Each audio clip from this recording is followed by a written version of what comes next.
Shalom, selamat pagi saudara terkasih dalam Tuhan Yesus Kristus.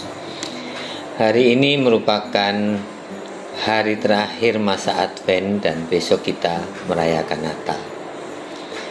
Mari kita bersama membaca dan merenungkan firman Tuhan. Sebelum membaca dan kemudian merenungkan firman Tuhan, mari kita siapkan hati dan berdoa. Segala puji hormat syukur kami naikkan di hadapan-Mu ya Bapa yang di surga. Puji syukur atas anugerah kehidupan yang Kau berikan.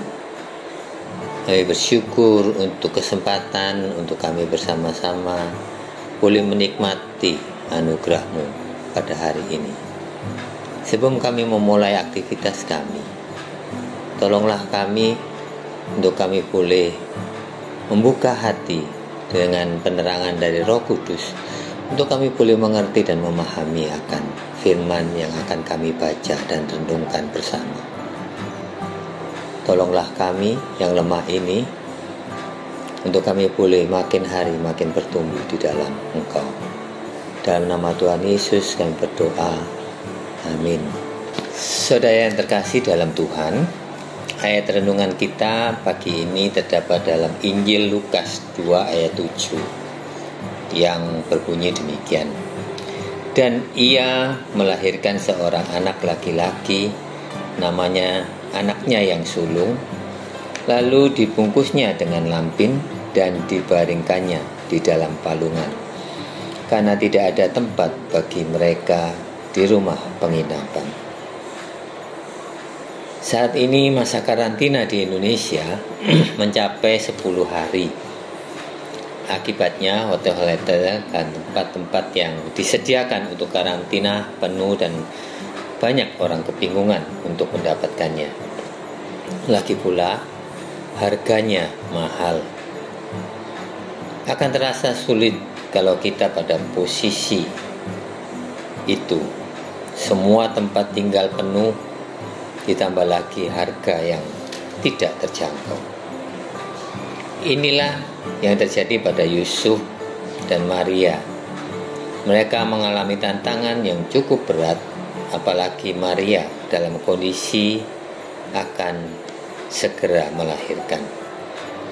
Di ayat 7 bagian terakhir tertulis, tidak ada tempat bagi mereka di rumah penginapan. Pada waktu itu ada sensus yang diadakan atas perintah Kaisar Agustus. Itu sebabnya Yusuf dan Maria kembali ke kota asalnya, Bethlehem, untuk mendaftarkan diri mereka. Tetapi karena banyak orang yang mudik, sehingga semua tempat penginapan banyak terisi. Bayi yang suci itu pun lahir di sebuah kandang, dibungkus lampin dan dibaringkan dalam palungan. Ayat firman Tuhan ini kelihatannya sederhana, tetapi berbicara begitu dalam kepada kita mengenai kesediaan kita untuk menerima Tuhan Yesus dalam hidup kita.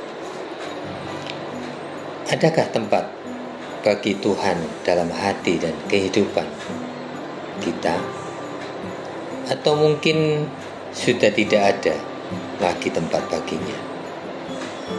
Karena penuh dengan hal-hal yang lain, pribadi yang lain, idola yang lain, atau perkara yang lain. Apakah kita membiarkan Tuhan berada di luar hidup kita dan tidak mengizinkan Dia untuk masuk dalam hati dan kehidupan kita? Dalam Wahyu 3 ayat 20, firman Tuhan mengatakan, lihat, aku berdiri di muka pintu dan mengetuk.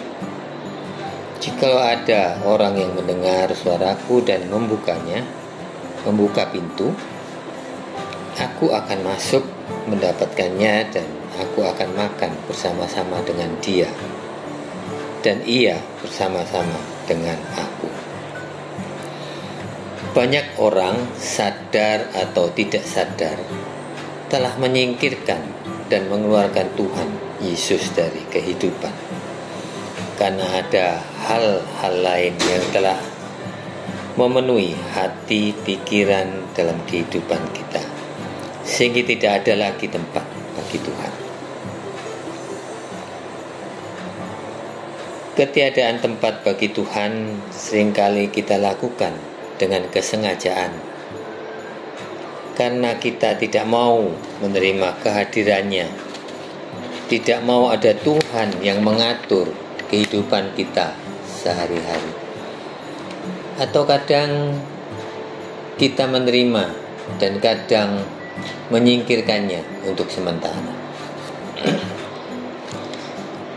Tuhan rindu agar kita membuka pintu dan menerima kehadirannya. Tentunya bukan lagi sebagai bayi, tetapi sebagai Tuhan yang berkuasa, yang harus kita sembah dan kasihi.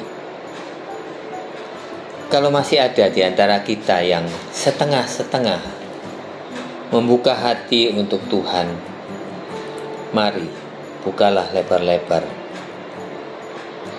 dan menerima Dia untuk bertahta dan memimpin hidup kita, untuk selalu ada dalam kebenaran firman Tuhan. Tuhan rindu mempunyai persekutuan yang indah dengan kita. Oleh karena itu, berilah tempat dalam hati kita, terutama di Natal tahun 2021. Amin. Mari kita berdoa. Terima kasih Tuhan untuk firman-Mu. Tolonglah kami untuk membuka hati kami untuk menerima Engkau sebagai Tuhan dan Juru Selamat. Karena Engkau sudah lahir dalam dunia dan menyatakan kasih-Mu, biarlah kami boleh membuka hati kami untuk Engkau bertahta dalam kehidupan kami, memimpin kehidupan kami, agar kami boleh berjalan menjalani hidup kami sesuai dengan firman Tuhan. Tuhan, tolonglah kami, mampukan kami, berikan kepada kami kemauan, kekuatan untuk kami melangkah, untuk kami mengambil keputusan menerima Engkau sebagai Tuhan dan Juru Selamat.